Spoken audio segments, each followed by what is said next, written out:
In the summer of 1969, a shy and thin English girl sat in a Parisian hotel restaurant while her lover, a chain-smoking French provocateur, nearly 20 years her senior, slipped a freshly pressed record onto the turntable without a word. The room fell silent. Knives and forks froze in mid-air.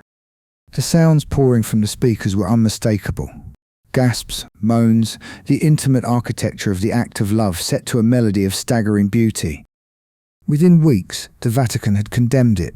The BBC had banned it. The head of the Italian record label that dared release it was thrown in jail. And yet the song climbed to number 1 in Britain, becoming the first foreign language single ever to top the UK charts. The woman on that record, the woman whose breathy voice scandalised a continent and seduced an entire generation, was Jane Birkin. She was the English rose who burned through Paris and left a lot of scandalous questions to answer. Welcome to Rock and Roll Mysteries.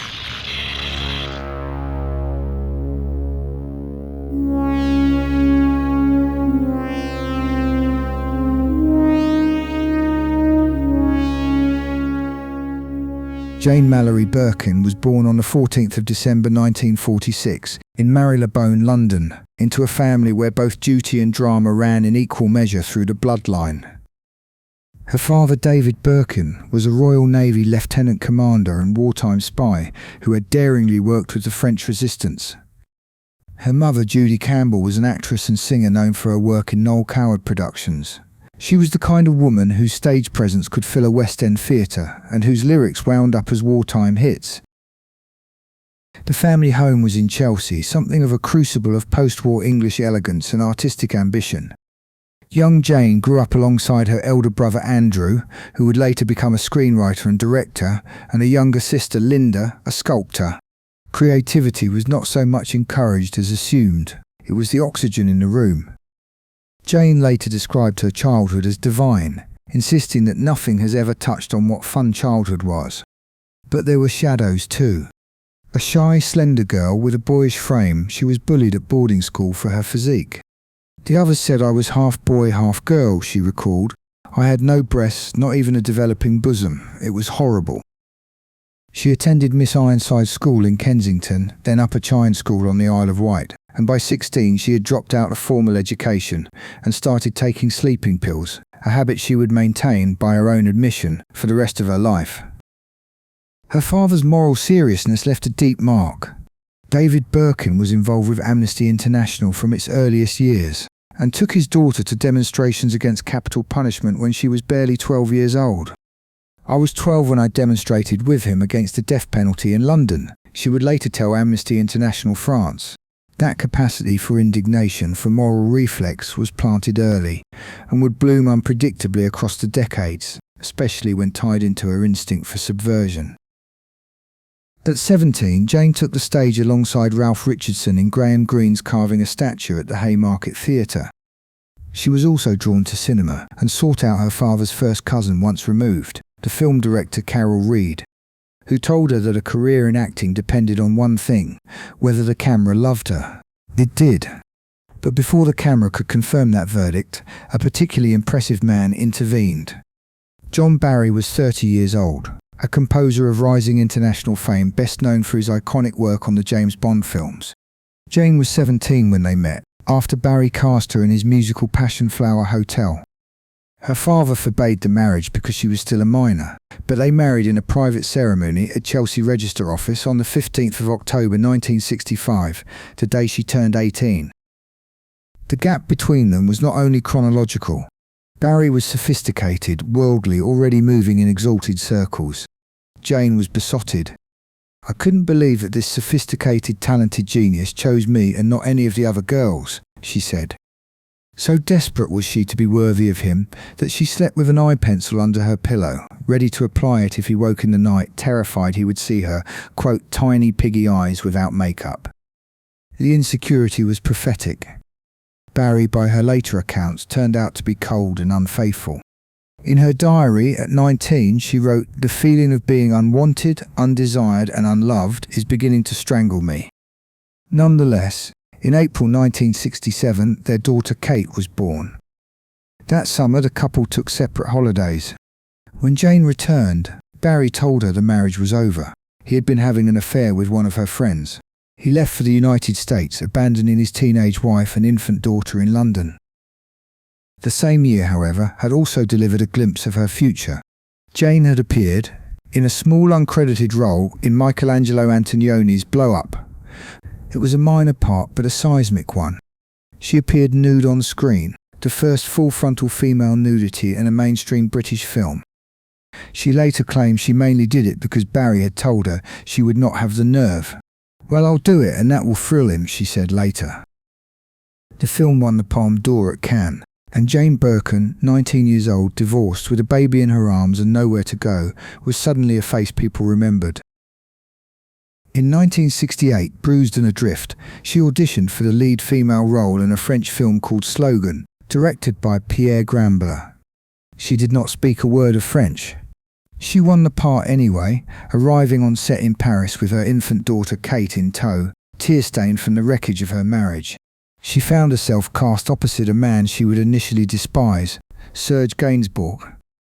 Gainsbourg was 41, a chain-smoking, hard-drinking singer-songwriter and provocateur with a face he himself compared to a cabbage and a reputation for fearless artistic transgression. Jane's first impression was unambiguous. "He's horrible," she told her brother Andrew. "That dreadful man Serge Bourguignon. He's meant to be my lover, but he's so arrogant and snobbish, and he absolutely despises me." She could not, or more likely would not, even pronounce his surname. But then came the dinner. During a party for the film's cast and crew, Jane's disgust at Gainsbourg morphed into a sudden urge to drag him onto the dance floor. He protested, then relented, then trampled on her toes. They went club hopping afterward, both rather heavily dosed on champagne, and ended up back at his hotel room where he promptly passed out on the bed. Jane stayed, watching him sleep, strangely transfixed. "It was the most romantic of evenings," she said later. "It was also the hinge point of her entire life." Whether you're club hopping in Paris or having a quiet one at home with a cup of tea, you can still look as cool as a French cucumber in one of these exclusively designed Rock and Roll Mysteries shirts. They are made from very high quality super soft cotton and feature designs of some of your favourite stars, such as Jeffrey Lee Pierce, Rocky Erickson, Screamin' Jay Hawkins and more. They cost just $25 a piece and ship to the US, EU, UK, Canada, Australia and New Zealand. If you are in the US, all orders over $100 or 4 shirts have free shipping. Thanks so much to all of those who have purchased one. It's a real lifeline to keep the channel going. Let's get back to the rise of Jane B. After filming Slogan, Birkin was due to return to England, but won a role in the French thriller La Piscine alongside Alain Delon and Romy Schneider. "The film saved me and enabled me to stay in France," she said. She relocated permanently, and her thick English accent, far from being a handicap, became one of the things the French public found most charming about her. "Without my accent," she reflected, "I would have had a different career." What happened next would define Jane Birkin in the popular imagination forever, and she knew it. "When I die," she once said, "that'll be the tune they play as I go out feet first." Gainsbourg had originally written Je t'aime moi non plus for Brigitte Bardot in late 1967. The very same night he also wrote the equally brilliant Bonnie and Clyde. Both were composed after Bardot demanded he produce, quote, "the most beautiful love song you can imagine, as penance for a disastrous date that the two icons had been on together."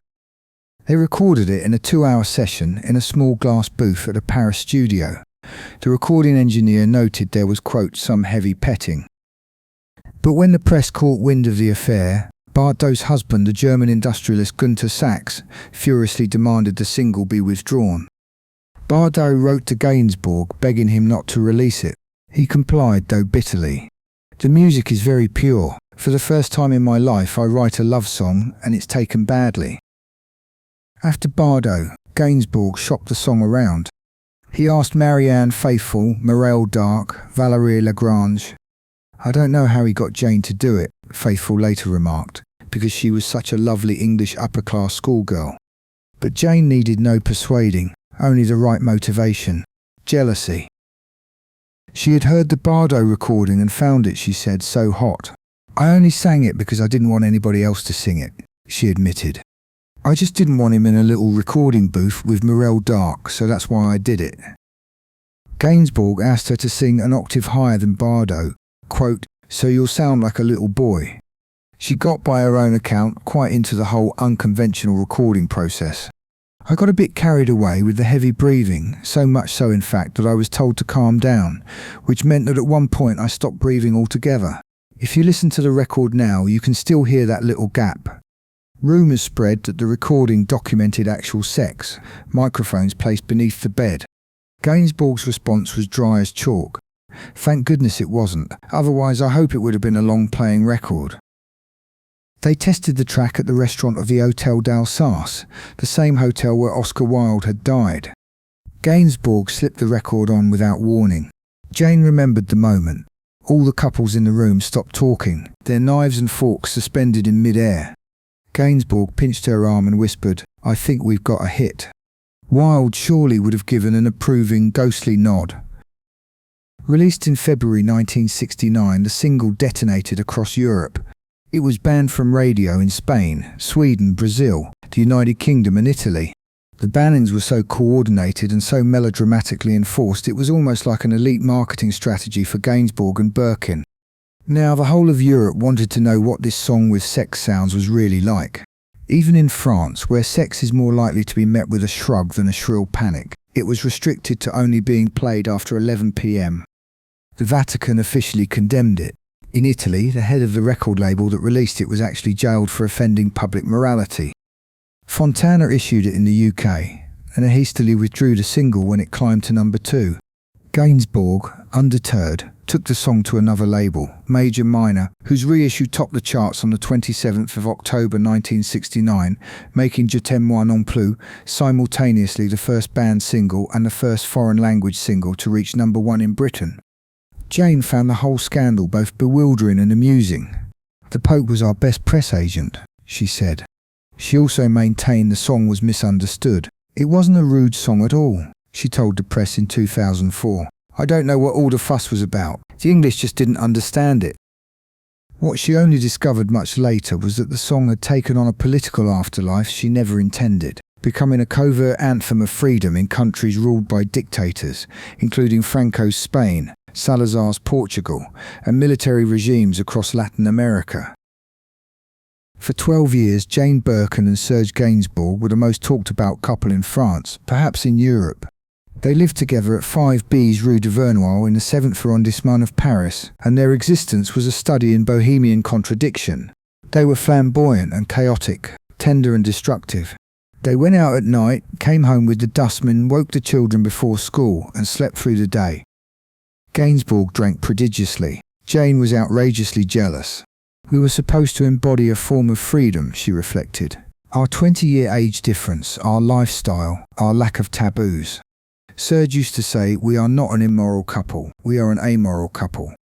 The stories of their public explosions became Parisian legend. Once, at the Castel nightclub, Gainsbourg rifled through her wicker basket, that belovedly iconic straw bag from Portugal she carried everywhere, sifting through her most private belongings for anything incriminating. Jane responded by throwing a custard pie into his face. She then chased him down the Boulevard Saint-Germain, screaming in a rage. To cool down, she jumped into the Seine. She was wearing her effortlessly elegant Yves Saint Laurent top, of course. She then surfaced from the filthy river and walked home arm in arm with Serge, soaking wet and once more entirely at peace. Their daughter Charlotte was born in 1971. Jane took a break from acting, returning in 1973 to appear alongside Brigitte Bardot in Roger Vadim's Don Juan, or If Don Juan Were a Woman. The chance to be near her rival only stoked her competitive spirit. I observed Bardot in the tiniest detail to find a flaw in her, she confessed. Her mouth, her nose, her skin, her hair. She was fabulously beautiful. Throughout the 1970s, Gainsbourg sculpted albums for her voice, and Jane became a genuine recording artist, albeit one who persistently undermined her own talent. It is very flattering to have the most beautiful songs, probably in the French language, written for you, she said, but how much talent did I really have? Her early solo albums, including Didouda, were Gainsbourg-composed vehicles that traded on her breathy, childlike vocal quality. In film, she took on a prolific French career, appearing in mainstream comedies, thrillers, and the Agatha Christie adaptations Death on the Nile and Evil Under the Sun. In 1976, Gainsbourg directed her in a film also titled Je t'aime moi non plus, his debut as a filmmaker, a work of frank sexual explicitness that verged on X-rated cinema and was banned outright in Britain by the Board of Film Classification. Le Monde later described it as exploring masturbation and sodomy with a candour that pushed the film to the edge of respectability, though even the mighty François Truffaut was said to have approved of it. For this performance, Jane received a César nomination for Best Actress. The scandal and the artistry were, as always with Gainsbourg, inseparable. She left him in 1980. The parting was slow, inevitable, and devastating for both. He drank a vast amount, she said years later. It started out being funny and then it got monotonous. The alcoholism, the volatility, the corrosive late-night patterns had worn her down. But their friendship, she insisted, survived the split entirely intact. What followed was, in many ways, her real career. When Gainsbourg sent the baby clothes and a card reading Papa de after the birth of her third daughter Lou with the director Jacques Doyon, whom she met and fell in love with after the separation, it was an act of grace that revealed the complexity beneath the public myth. Even today, Gainsbourg's name is relentlessly dragged into the harsh light of internet-era moral reckoning on X, with the kangaroo court in full swing, ready to denounce his art and life as a prime example of immoral, or in modern parlance, toxic behaviour. And yet, from his children and the women who loved him, there has never been so much as a peep of negativity. They all adored him, flaws and all, until his dying day. The art was the art, and the man was the man, it seems. So Gainsbourg became Lou's godfather. He also kept writing songs for Jane. In 1983, they recorded Baby Alone in Babylon, their first post-separation album and widely regarded as her finest. Jane described it as the album of the breakup when everything changed. All of a sudden, Serge got me to sing of his wounds and his feminine side. It was very unsettling to sing about the wounds that you have triggered. She pushed her voice higher than ever, having grown, quote, tired of singing as the little girl who excites gentlemen in trains. Jacques Doyon gave her something Gainsbourg never fully could, recognition as a serious actress. She said, "Meeting Jacques was a real turning point in my career. They lived together for 13 years and had Lou in 1982. With Doyon, and later with directors like Agnès Varda and Jacques Rivette, Birkin built a body of screen work that critics and colleagues took seriously on its own merits. Varda's dual project, Jane Birkin and Kung Fu Master, both released in 1988, reframed her entirely, no longer the Gainsbourg girl, but an actress of texture and vulnerability, working with one of cinema's most formidable minds. Rivette cast her in Les Belles Noises in 1991, earning her a César nomination for Best Supporting Actress. She was, as usual, the harshest judge of her own abilities. "I never took acting particularly seriously," she said. "I was never really good at it." When interviewers asked what people had thought of her before the Doyon era, she answered without hesitation, Serge's girlfriend, of course. She also said, with the perception of someone who had spent decades being underestimated, that the important things in a woman's life happen at age 40. Her live career bloomed late too. Her debut solo concert took place at Le Bataclan in Paris when she was already 40. She was terrified, but the natural warmth, the gap-toothed grin, the halting French laced with English inflections, all of it connected with an audience that had watched her transform from scandal object to survivor. The concert schedules thickened.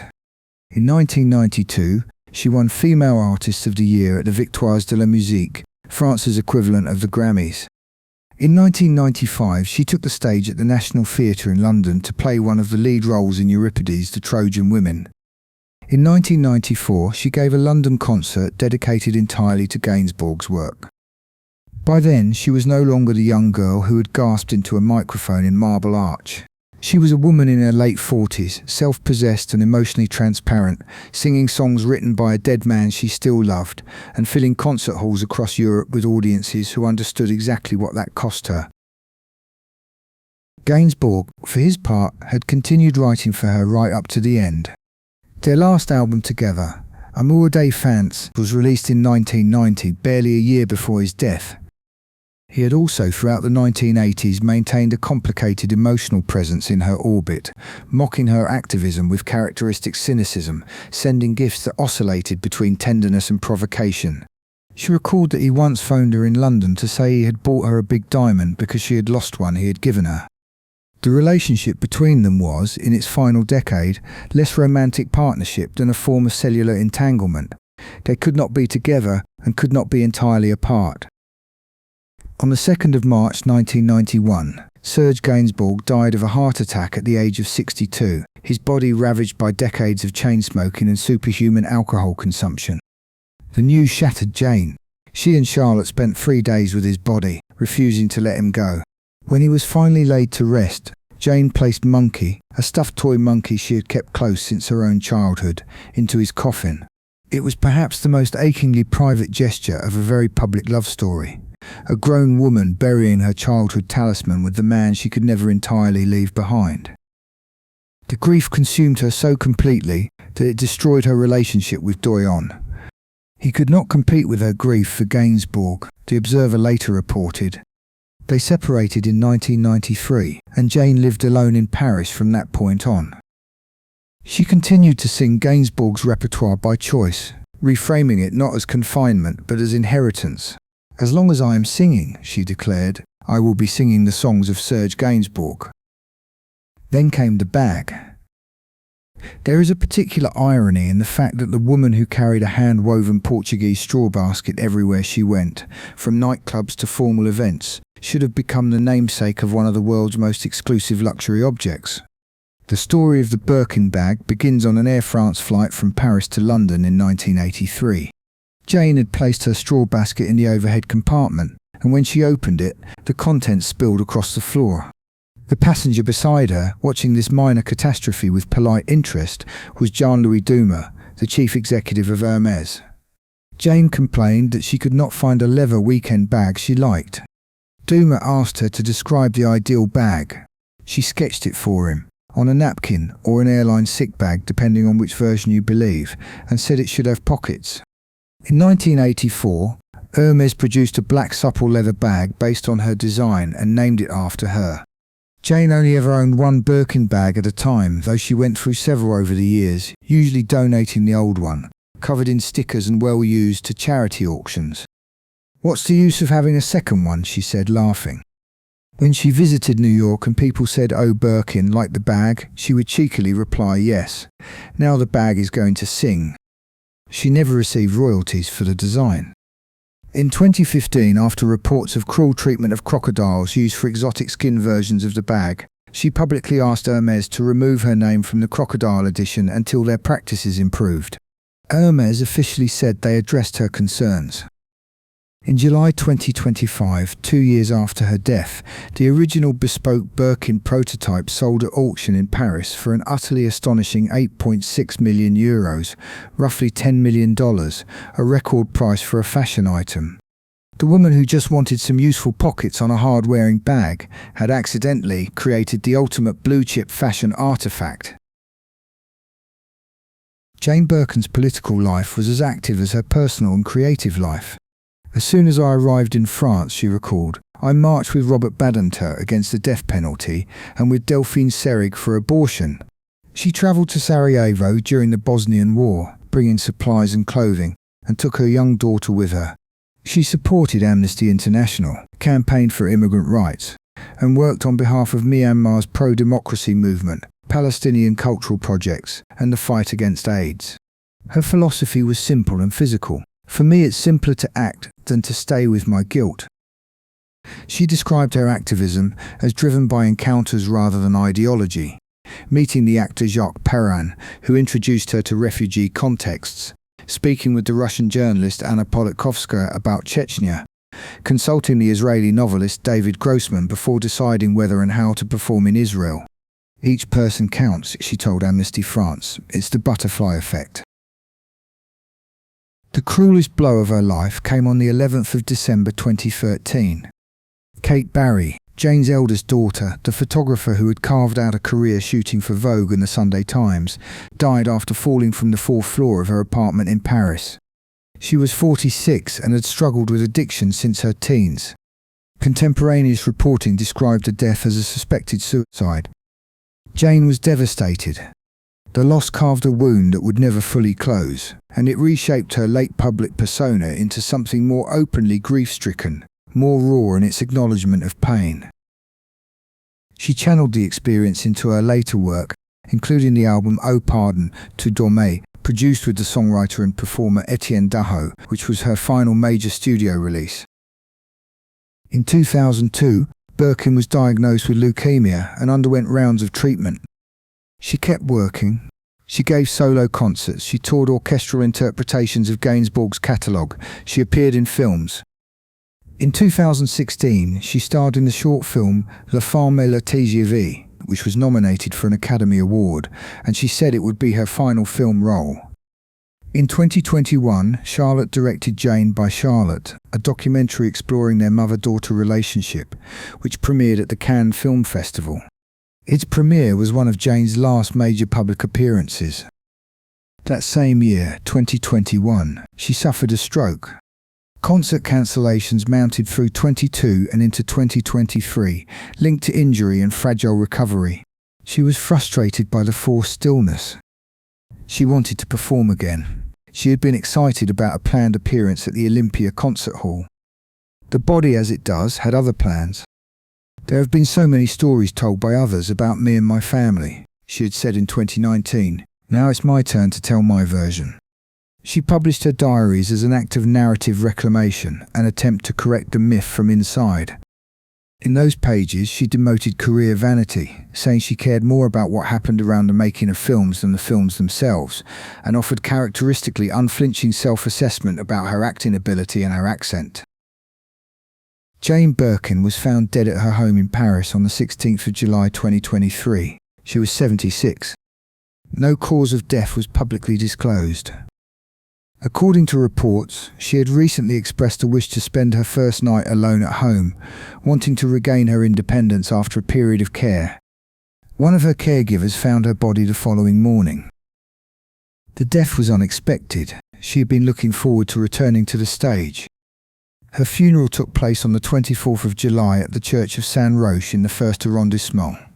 An audible gasp went through the crowd as Charlotte Gainsbourg and Lou Doyon emerged, carrying their mother's coffin on their shoulders, up the steep steps of the church, to the sound of Jane's 1983 song Fuir le bonheur de peur qu'il ne se sauve.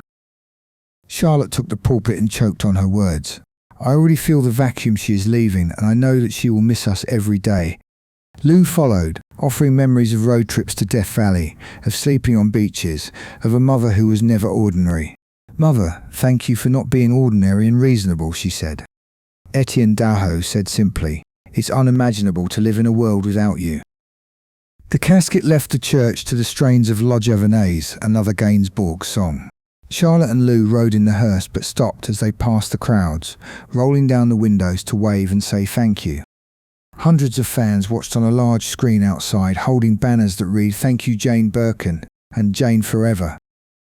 She was cremated at Père Lachaise and her ashes interred at Montparnasse Cemetery, in the grave of her daughter Kate, in the same cemetery where Gainsbourg lay buried.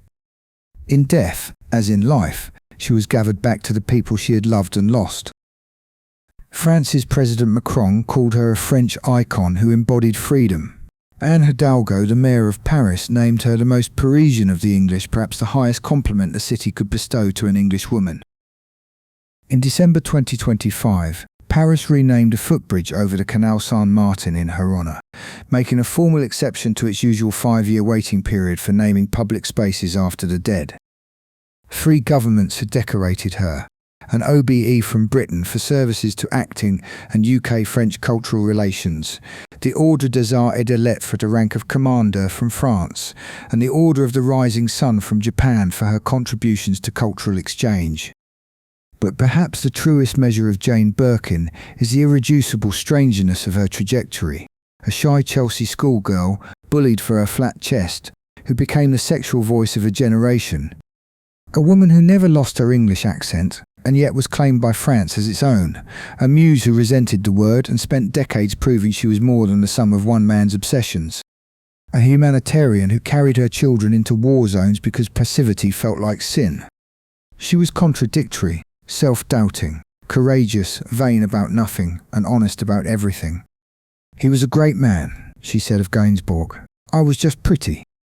She was, of course, spectacularly wrong in that final remark. I hope you enjoyed this look at the iconic Jane Birkin. It was actually difficult to figure out whether she fit best here on Rock and Roll Mysteries or as a subject for our sister channels Society Mysteries and Hollywood Mysteries. This probably tells you something about the polymath she was. In the end, her musical legacy with Gainsbourg was the most fascinating, I think. I hope you'll agree. She's a bit of a niche figure in the US, but better known in the UK and of course in France. Let me know if you have any favourites among her various musical and movie adventures down in the comments. Also, be sure to check out our other two channels if you haven't already, and why not explore the Patreon page where we have a weekly series for patrons. This week, Chester had a look at the very mysterious band known as the Cockroaches. He's uncovered their full and very unexpected backstory. There's a link on screen now and down in the description if you want to check out the 7-day free trial and see what it's all about. Thanks for listening. I've been Johnny. I'll see you next time. Cheers.